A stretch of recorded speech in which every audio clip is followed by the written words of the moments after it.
नमस्कार, मी डॉक्टर कीर्ती. नवरात्र म्हणलं की देवीची भक्ती आणि शरीर मन शुद्धी करण्याची एक संधी. याच काळात उपवास केले जातात.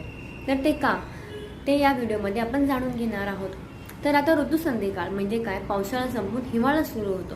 आणि जेव्हा ऋतुसंधी काळ असतो तेव्हा व्याधी प्रतिकारक शक्ती आपली कमी होते आणि आजारी पडण्याचे चान्सेस जास्त असतात. आणि म्हणून याच काळात उपवास केले जातात.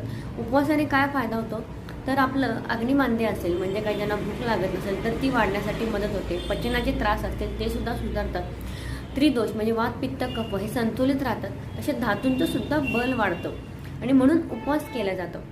तर हे उपवास म्हणजे नक्की काय करायचं, तर कमी तेलकट खायचे, पचायला हलका आहार घ्यावा, गुरू जड असा आहार सेवन करू नये, बगर राजगिरा यांसारखे हलके आहाराचं सेवन करायचं, फळांचं जास्तीत जास्त सेवन करायचं, दिवसभर लिंबू पाणी तुम्ही पिऊ शकता. जेव्हा तुम्ही उपवाससुद्धा सोडता त्याच वेळेस हलक्या आहाराने सुरुवात करायची, जेणेकरून हळूहळू आपला अग्नी वाढतो. आता नवरात्रीमध्येच एक आपण दांडिया खेळणं, गरबा खेळलं जातं. तर ते का, तर एक आपल्या शरीराला हलकासा व्यायाम होतो.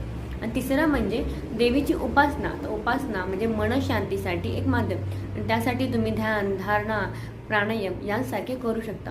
या तिन्ही माध्यमातून तुम्ही हे सर्व फॉलो केलं किंवा हे जर पाळलं तर नवरात्रीचा उत्सव अतिशय आरोग्यमय होईल. तर नक्कीच ट्राय करा.